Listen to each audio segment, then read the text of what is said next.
Ladies and gentlemen, welcome to another episode of the Trevor Ohlsen Show, episode 97 on Wednesday, January 26th, 2022. I am your host, Trevor Ohlsen. For the evening, the afternoon, the night, the day, midnight to noon, baby. Trevor Ohlsen, good to be here. What's up?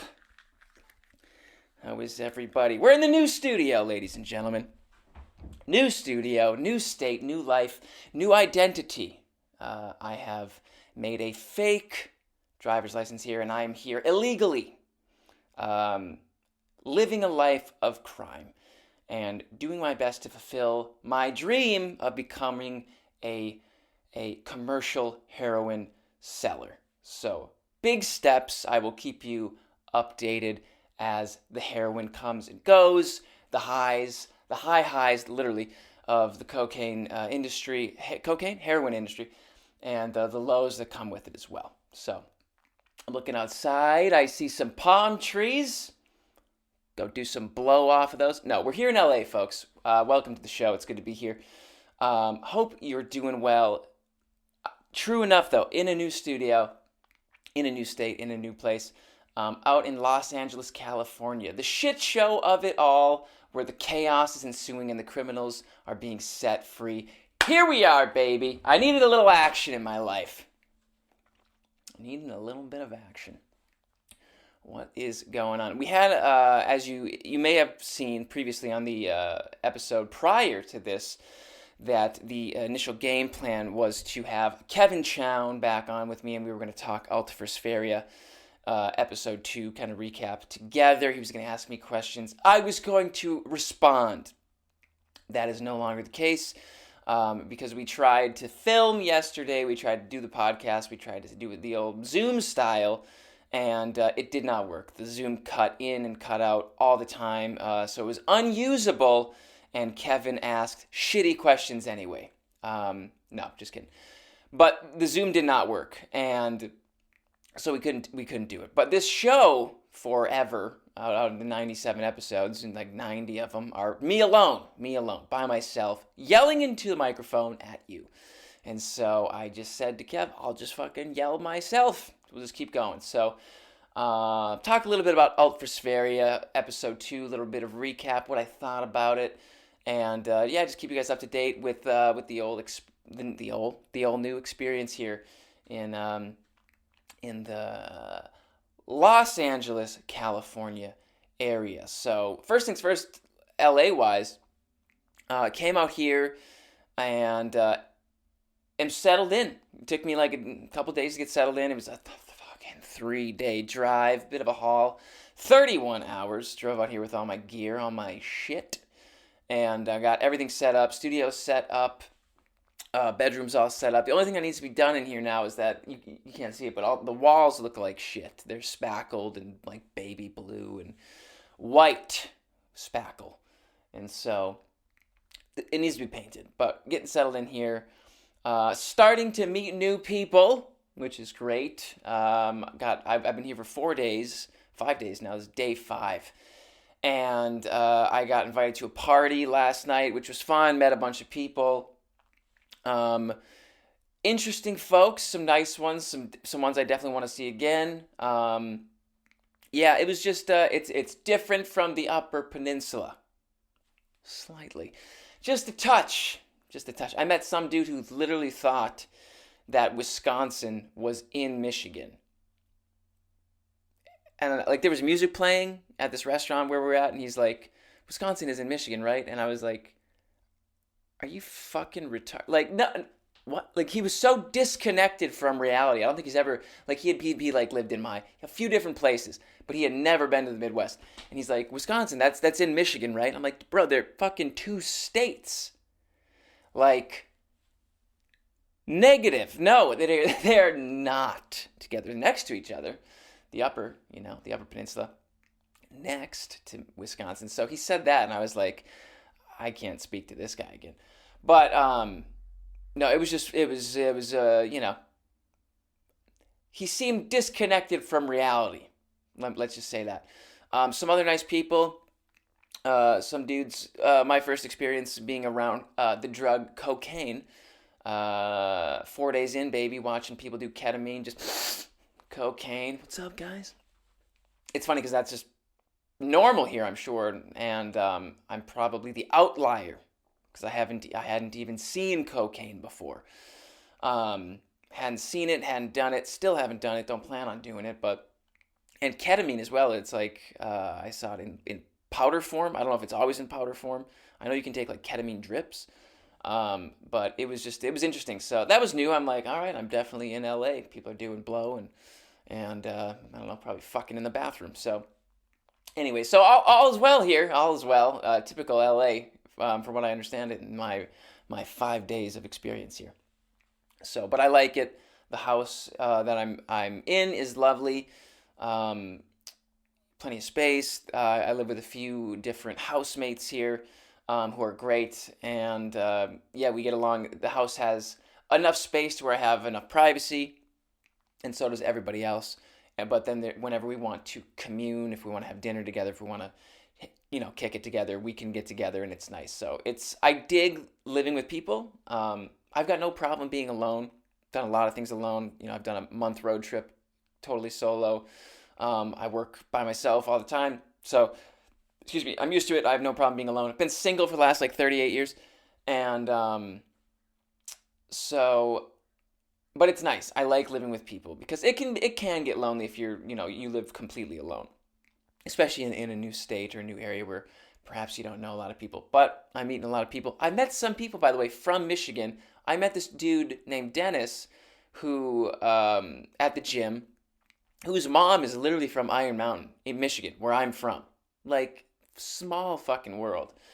So that was neat. I've met like 4 people from Michigan already. It's really funny. Nobody's from here. I've met like 2 people from here. One of my friends that I live with, he is like born and raised here.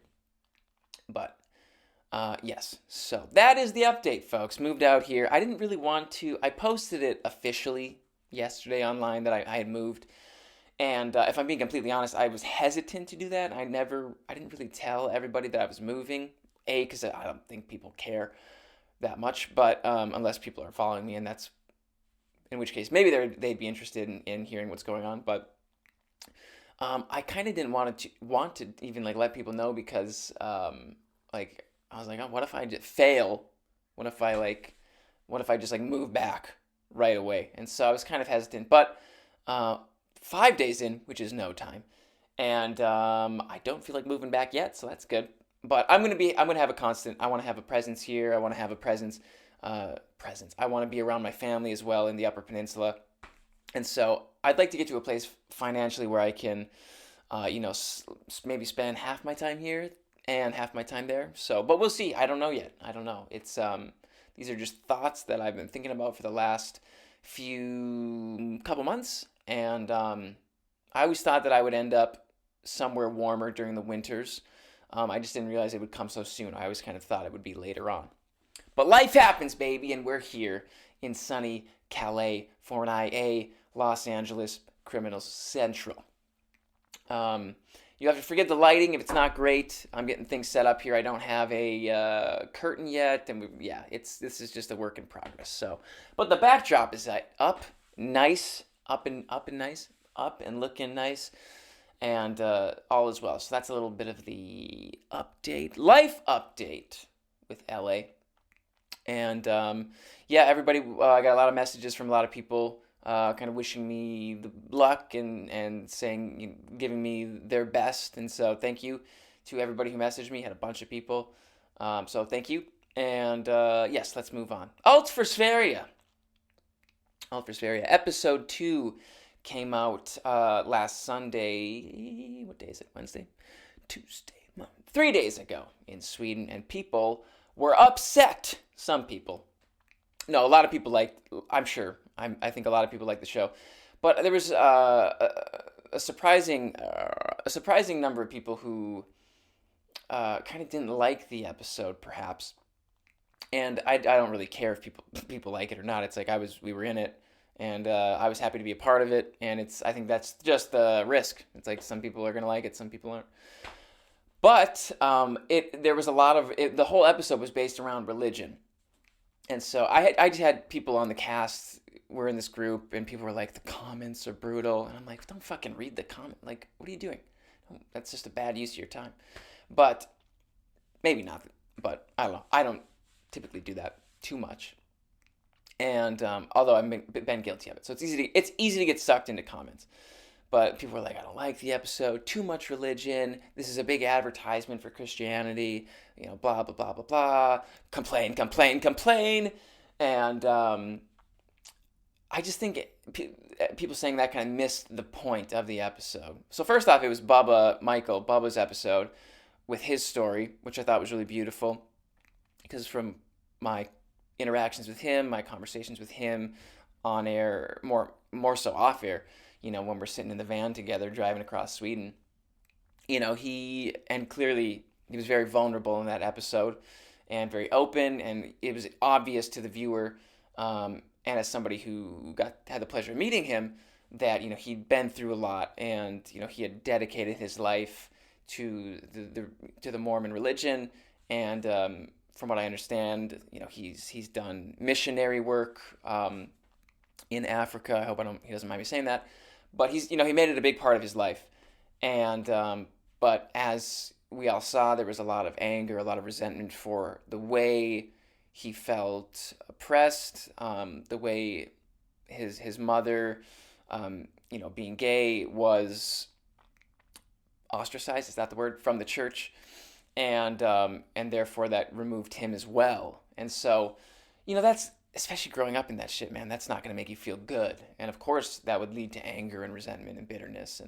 But I thought it was really beautiful how he learned what he learned, and he learned where, you know, why his family got involved in the Mormon church. It wasn't just like they were, you know, convinced by some crazy dude, Joseph Smith.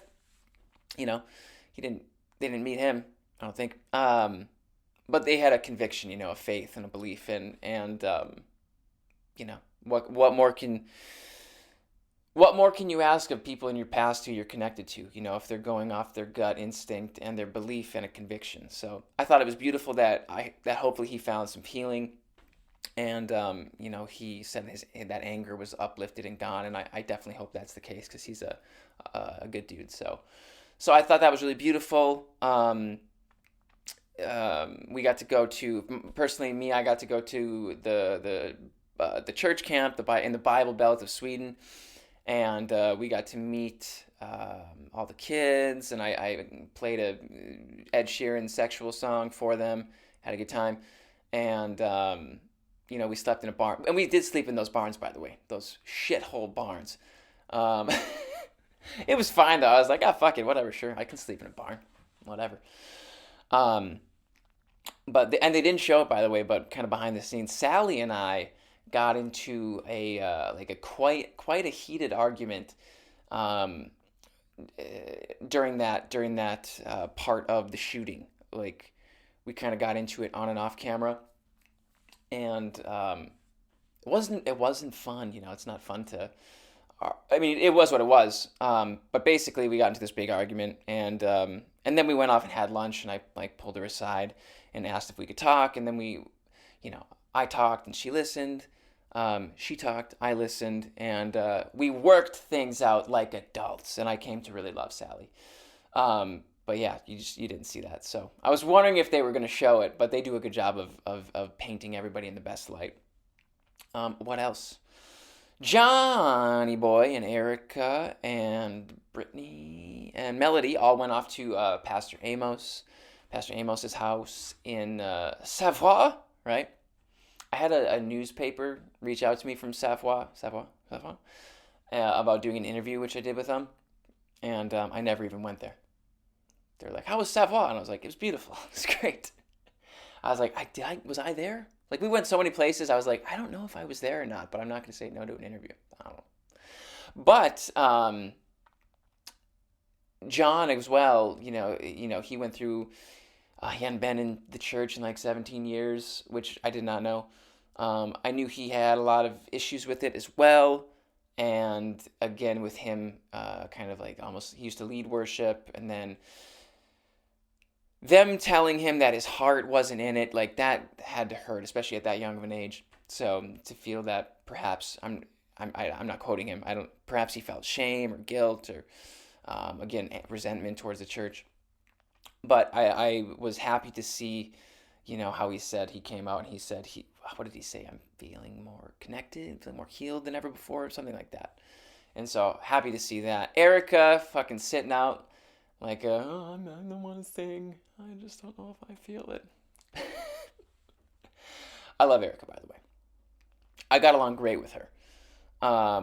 We would give each other so much shit because I'm like, my sense of humor is like, kind of say ridiculous things that are inappropriate and perhaps not politically correct or sensitive, and so does she, in my opinion. So we would just say shit to like, I don't know, we would just say so much shit to each other, and then we would just laugh our asses off. So got along great with her.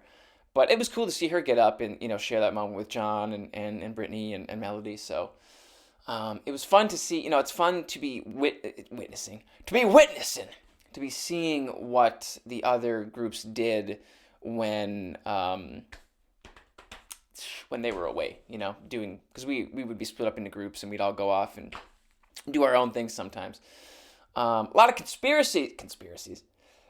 Excuse me, that's too strong of a word. With Sharon not being in the episode, which I thought was really kind of funny and interesting. Like, people like, why isn't Sharon here? Why wasn't she in the episode?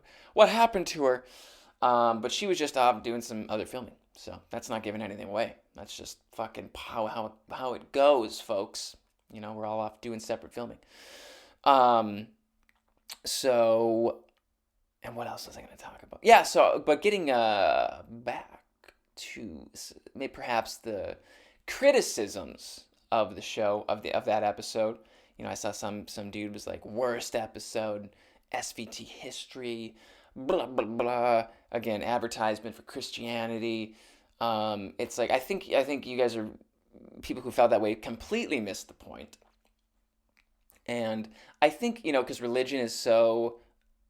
It's like the cliche is like religion and politics. It's like, don't talk about them, which I think is foolish. I think we should be able to talk about and have an open conversation about anything, because otherwise, how the fuck is anything ever going to get done ever if we can't communicate? But here's what I took away from it.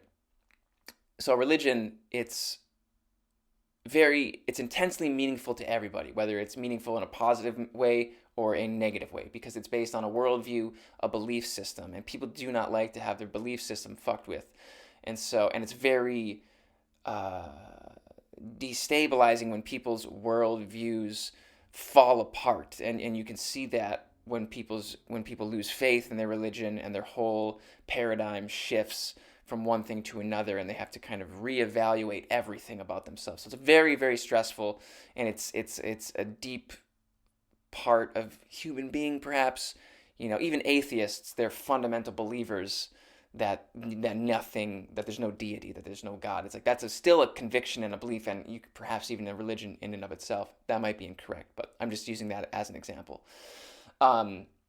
So people are sensitive about it. So even when people are watching shows on religion, and Sweden being like, one of the most secular countries in the world, being mostly non-religious from my understanding, from what I learned about Sweden while I was there, I think perhaps, and I might be incorrect, that a lot of people who are more secular minded and not interested in religion don't like to perhaps see a show an hour on religion, on perhaps something that they think is fundamentally incorrect, something that they think is just blatantly wrong, it's mystical, it's ancient, it's primordial. Some people just completely dismiss religion, which I think is a mistake. But and that would be a whole probably other thing to get into. But so I think off the bat, people are going to be a bit more sensitive, whatever, to a show that touches on such a sensitive topic. And then, but I think the main point, aside from that, is that, clearly religion played an imperative role in John's story, in Michael's story, in Sally's story, coming from having a father as a pastor. I grew up in a Christian church. I do consider myself a religious person. Brett is like a staunch atheist, although he was also involved deeply in Catholicism for many, many years. So it's like it ties into all of our stories, and for people to say this is one big advertisement for Christianity is just incorrect. Like, just doesn't like I think they're just projecting their own sort of they're projecting. Let's just say that's kind of what I took away from it with people criticizing the episode. And again, it's like I just want people to enjoy the show for sure. I want people to enjoy the music I make. I'm on a show. I hope they enjoy the show. This and that. I hope people enjoy the podcast. But there's always going to be a select number of people who don't, and so that is what it is. That's something you just have to accept. So, but I think to say it one last time, I think people who thought that way kind of missed the point. This was not an advertisement for Christianity. That one doesn't really even make sense to me. It's like, it's not like they came out and were like, Jesus, it was just like, that was the theme of the episode. We went to the Bible Belt of Sweden. I did personally to that church camp. It was just part of the experience, and it was obviously done intentionally, because clearly you could see how sensitive everybody was to it. Michael, John, Sally, they played into, they shaped a narrative around the real narratives of our lives. And the fact is, religion has played a role in everyone's life, whether you're a believer or a non-believer. It has played some type of fundamental role, from what I understand. And so that was kind of my takeaway from the episode. And on a lighter note, kicked Erica's ass, and she'll like that in the competition there, the paddleboarding one. Which, by the way, they removed the fin. They removed the fin of the paddleboard, so it's like it was really hard to steer, and yeah, it was that was the first competition, and it was stressful because here's what happens. Well, I suppose this was a little different because it's season 10, so that was typically the episode where somebody's going home, and but they changed that up, and so it was different. But the bottom two, which was revealed, was Melody and Brittany. Now they're going to go head to head, as we see, as was shown to us in the next episode. So nobody was eliminated, but now it goes down to those two. But yeah, it was a bit stressful. When I found out what the competition was, I did feel good about it. You hear me say in there that I'm a physical person, and like I'm obsessed with like weightlifting, and I love to sauna and like do cold showers, and I love to run and do yoga and like to hike. I love physical challenges. I think it's really important as physical creatures that we meet those physical needs. I'm just a big believer in meeting your own needs, whether it's physical or sexual or emotional or spiritual, whatever it is. I think we all have needs that need to be met, and I think physically we have a lot of requirements, and I think one of those requirements is intense, rigorous exercise, and that just takes a weight off your shoulder, and you go, oh, life is like bearable. I can deal with this, and not only bearable, perhaps it's even enjoyable. So I'm a physical person, and that happened to be a physical challenge, and I felt very confident going into it. But that didn't mean I wasn't like nervous, because of course I didn't want to be in the bottom two. I didn't want to be eliminated. Nobody wants to be in the bottom two or to be eliminated. It's very stressful, and so as well. So long story short, the competition went well. It was funny, like once we finished the competition, we got like pushed away into this room where we weren't supposed to watch, and Erica actually went first, and then I went next, and so it was in a different order. But it was kind of funny because Erica and I were like, we got tucked away in this room, and we were like peeking out the door and like like trying to see what everybody was doing, how everybody was doing, and how we were comparing. We were kind of like comparing results, and Erica is hilarious. She's ex-military. She's like got a fucking ex-military stopwatch on, trying to like clock everybody's time. What's the median average? You know, execute. And so that was just kind of funny. But one thing they didn't show, which they wouldn't, but we were,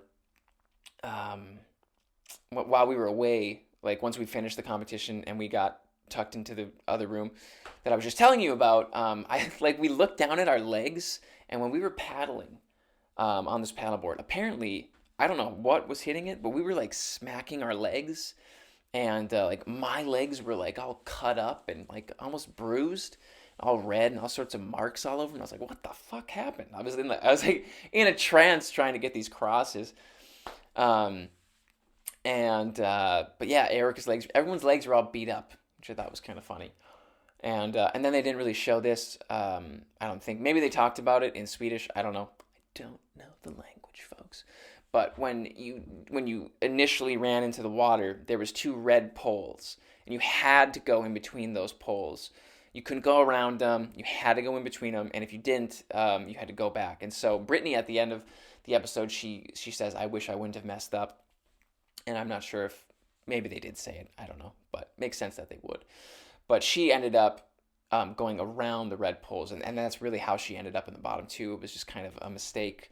In that initial beginning. But the way it happens is like there's a competition guy there who's never on camera, and he, he's like, pay attention. He was a nice dude, very serious though, come competition time. And he's like, these are the rules, he's like, pay attention. If, don't deviate from anything I'm telling you.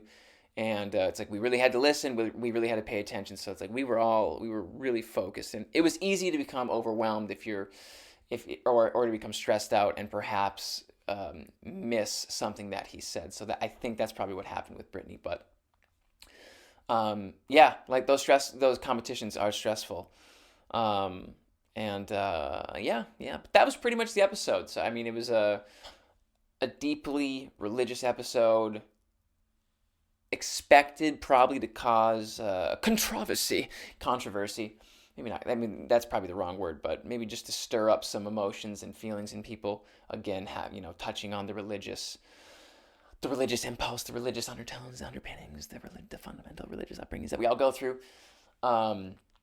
So I think expected to receive some criticisms, but that's all right. Is what it is. Episode 3 coming out next Sunday, which will be fun. Looking forward to seeing it. And yes, I will be back as always on Saturday. If you'd like to support the podcast, you can sign up. You can head over to patreon.com/Trevor Ohlsen. That's patreon.com/Trevor Ohlsen, where you can sign up and receive a Saturday bonus episode. You can receive autographed pictures from me. T-shirts. You can Skype with me. You can do all sorts of shit.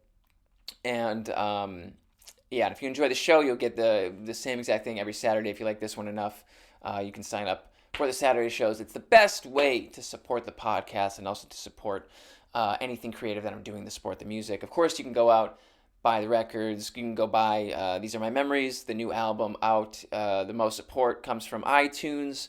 You can stream it on Spotify, Apple Music, all over the place. Most support iTunes, and go fucking buy it. And so These Are My Memories. Patreon.com/Trevor Ohlsen. And anything else?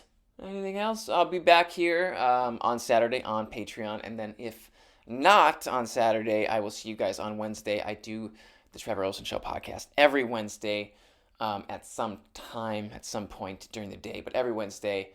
I'm doing it. So I hope you guys enjoyed the show, kind of those little behind the scenes